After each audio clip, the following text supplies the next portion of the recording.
मानव इतिहास के सबसे खतरनाक और दर्दनाक इंसिडेंट्स की अगर बात की जाए तो उसमें सबसे ऊपर है हिरोशिमा और नागासाकी में हुआ न्यूक्लियर अटैक। अमेरिका जापान के दो शहर हिरोशिमा और नागासाकी पे न्यूक्लियर बम गिराता है जिसमें मारे जाते हैं 2 लाख से भी ज्यादा लोग और इन 2 लाख लोगों में 95% आम जापानीज सिविलियंस थे। मगर आखिर क्यों अमेरिका मानव सदी का सबसे क्रूर फैसला लेता है और आखिर क्यों जापान चाह के भी इस हमले को रोक नहीं पाता है? इन सभी सवालों का जवाब पाने के लिए इस video the blood attack in Hiroshima and Nagasaki को पूरा देखिए। Born by the genius of man, a new age is born in the roar of thunder and the fire of the sun.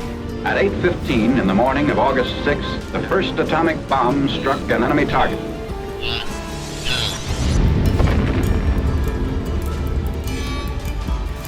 In this instant, Robert Oppenheimer recalls a passage from a sacred book of the Hindu.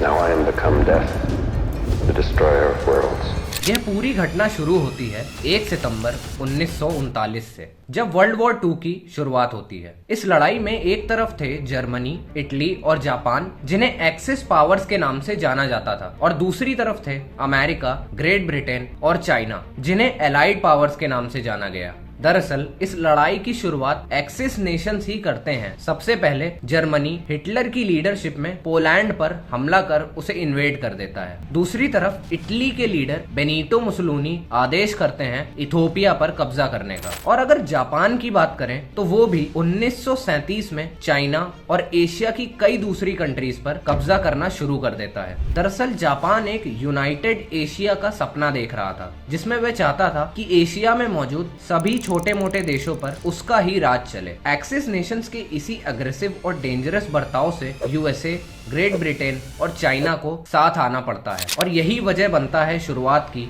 World war 2 की। इस लड़ाई में करोड़ों की संपत्ति और लाखों में सोल्जर्स मारे जाते हैं। मगर 1945 आते आते एक्सिस नेशंस का पार्ट इटली सरेंडर कर देता है और उसके तुरंत बाद हिटलर भी खुदकुशी कर लेता है, जिससे जर्मनी को भी सरेंडर करना पड़ता है। अब इस लड़ाई का अंत यहीं पे हो सकता था अगर जापान भी अपने दोनों एक्सिस नेशंस के साथियों की तरह यहीं पर सरेंडर कर देता, मगर जापान ऐसा नहीं करता है। दरअसल उस समय जापान में राजाओं और एम्परर्स का शासन हुआ करता था। 1945 में जापान के राजा थे हिरोहितो, जो कि काफी कट्टर किस्म के थे। वो किसी भी हाल में जापान की टेरिटरी को एशिया में बस एक्सपैंड करना चाहते थे। इसीलिए हिरोहितो कहते हैं कि वो अपनी अंतिम सांस तक लड़ेंगे और एलाइड नेशंस के सामने सरेंडर नहीं करते हैं। 7 दिसंबर 1941 जापान शुरुआत करता है अमेरिका से आमने सामने की लड़ाई की। जापान के लीडर हिरोहितो अमेरिका को कमजोर करने के लिए बिना किसी वार्निंग के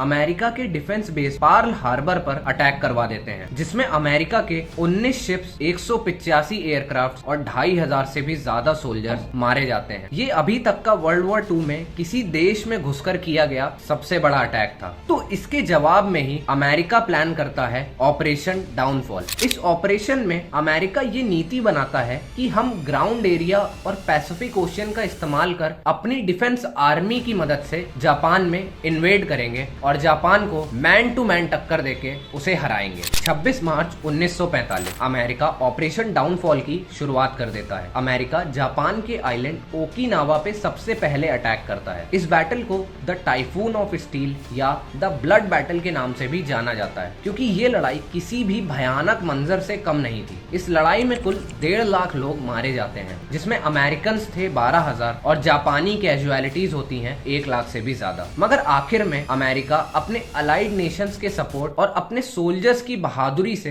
एक बहुत बड़ी कीमत चुकाने के बाद ओकिनावा पर कब्जा कर लेता है। अब तक आप सभी यही सोच रहे होंगे कि अब जाके जापान ने सरेंडर कर दिया होगा, क्योंकि अमेरिका के पास ना सिर्फ ब्रिटेन और चाइना का सपोर्ट था, बल्कि वो खुद भी जापान को अभी अभी ओकिनावा में हरा चुका था। मगर अफसोस जापान अभी भी सरेंडर नहीं करता है। जापान के राजा हिरोहितो किसी भी कीमत पर अपनी शाख कम नहीं होने देना चाहते थे, जिसकी वजह से आगे जो होने वाला था वो मानव सदी का सबसे सबसे भयानक मंजर बन जाता है। ओकिनावा बैटल हारने की वजह से जापान अब पलटवार करने की नीति बनाता है। अमेरिका पे पलटवार करने के लिए Japan the kamikaze suicidal attacks plan करता है। दरअसल इन अटैक्स में जापानी डिफेंस से कुछ सोल्जर्स चुने जाते हैं जो कि एयरक्राफ्ट उड़ाते हुए अमेरिकन डिफेंस बेसिस में घुसते हैं और वहां पे मौजूद सभी सोल्जर्स, शिप्स और अदर वेपन्स को पूरी तरह से डिस्ट्रॉय कर देते हैं। जापान के द्वारा किए गए कामिकाजे सुसाइडल अटैक से ही अमेरिका को अपना ऑपरेशन डाउनफॉल थोड़े समय के लिए रोकना पड़ता है, क्योंकि इस अटैक से हजारों में अमेरिकन सोल्जर्स मारे गए थे। अमेरिका को इन अटैक से भारी नुकसान पहुंचता है। उसकी शिप्स, एयरक्राफ्ट पूरी तरह से तबाह हो चुके थे और अब अमेरिका एक ऐसा निर्णय लेता है जिससे उस दौर में कोई भी परिचित नहीं था। यह डिसीजन था जापान पर न्यूक्लियर बॉम्ब्स गिराने का। अमेरिका अब तक ये समझ चुका था कि ऑपरेशन डाउनफॉल के सक्सेसफुल होने के चांसेस बहुत कम है और अगर किसी तरह ये ऑपरेशन सक्सेसफुल हो भी जाता है तो भी लगभग 1 मिलियन अमेरिकन सोल्जर्स को अपनी जान गंवानी पड़ सकती है। तो अमेरिकन प्रेसिडेंट हैरी ट्रूमैन अपने 1 मिलियन सोल्जर्स को बचाने के चलते यह निर्णय लेते हैं कि अब वह जापान पर डायरेक्ट न्यूक्लियर अटैक करेंगे। मगर उसके पहले भी अमेरिका, ब्रिटेन और चाइना एक लास्ट वार्निंग इशू करता है जापान के लिए। वो बोलते हैं कि अगर जापान सरेंडर नहीं करेगा तो इसे उसकी बहुत बड़ी कीमत चुकानी पड़ेगी, बहुत ज्यादा बर्बादी होगी जापान में। मगर इन सब वार्निंग्स के बावजूद भी जापान सरेंडर नहीं करता है। 6 अगस्त 1945 सुबह 8:15 बजे अमेरिका अपने एयरक्राफ्ट बोइंग 29 में लिटिल बॉय नाम का पहला एटम बॉम्ब हिरोशिमा में गिरा देता है। जैसे ही बम जमीन से टकराता है, जमीन का टेम्परेचर 4000 डिग्री सेल्सियस तक बढ़ जाता है। जापान में मौजूद हिरोशिमा में लोग अपनी परछाई के साथ ही गायब हो जाते हैं। एक सर्वे के अकॉर्डिंग बताया जाता है कि हिरोशिमा में मौजूद 70% आबादी इसमें मारी जाती है और अगर जो बचे कुचे सरवाइव भी करते हैं उन्हें रेडिएशंस की वजह से कई डेंजरस डिजीजों का सामना करना पड़ता है। इन सब के बाद अब गौर करने वाली बात ये थी दोस्तों कि अब तक सब देशों को लग रहा था कि फाइनली जापान सरेंडर कर देगा, मगर जापानी राजा हिरोहितो अपने देशवासियों का झूठा मनोबल बढ़ाते हैं और उनसे कहते हैं कि हिरोशिमा में हुआ न्यूक्लियर अटैक एक आम अटैक है, इसे कोई बहुत बड़ा अटैक ना समझा जाए। जापान के इस रवैये से अमेरिका स्तब्ध हो जाता है और 3 दिन बाद 9 अगस्त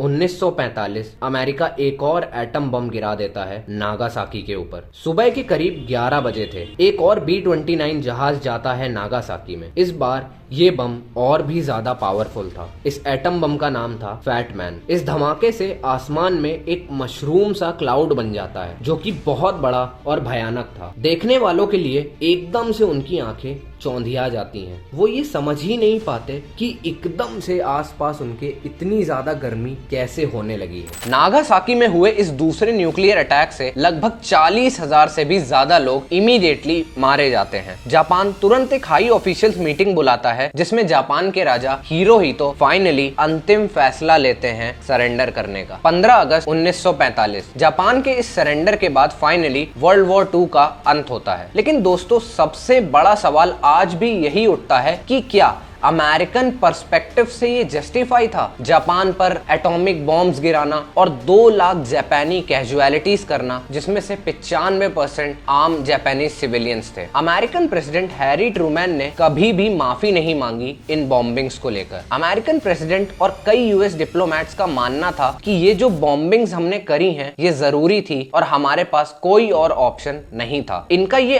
आर्ग्यूमेंट है कि अमेरिका ने बैटल ऑफ ओकिनावा में ये देख लिया था कि ऑपरेशन डाउनफॉल से भले ही वो लड़ाई जीत जाएंगे मगर इसकी कीमत बहुत ज्यादा बड़ी होगी। What I thought was a blessing. I thought it could be used and made a blessing. I never worried about it being a curse. I wanted a weapon that would win the war, and it did. That's what I was interested in. इस लड़ाई में America ने ये estimate किया कि 10 साल लग जाएंगे और लगभग 1 मिलियन यूएस सोल्जर्स मारे जाएंगे अगर ये लड़ाई ऐसे ही कंटिन्यू रहती है। अमेरिकन का ये भी कहना है कि 2 लाख जापानी लोग मारे गए, उससे बेहतर ये था कि हम 1 मिलियन यूएस सोल्जर्स को बचाने में कामयाब रहे। मगर दोस्तों कई क्रिटिक्स और एजेंसीज का ये भी मानना है कि कि और भी बहुत सारे ऑप्शंस थे अमेरिका के पास। जैसे कि एक आर्ग्यूमेंट में कहा गया है कि एटम बॉम्ब से मारे गए 95% लोगों में 2 लाख जो सिविलियंस थे उनकी मौत हुई। अगर अमेरिका चाहता तो वो किसी आइलैंड या जापान के आर्मी बेस पर भी ये एटम बॉम्ब्स गिरा सकता था। दूसरा आर्ग्यूमेंट ये भी है कि आखिर ऐसी कौन सी एस्टिमेशंस हैं जिससे अमेरिका को श्योर हुआ कि उसके 1 मिलियन सोल्जर्स मारे जाएंगे आगे चल के। दोस्तों ये कुछ ऐसे सवाल हैं जिसका जवाब आज तक हमारे पास नहीं है। अगर हमारे पास है तो एक सीख कि से नो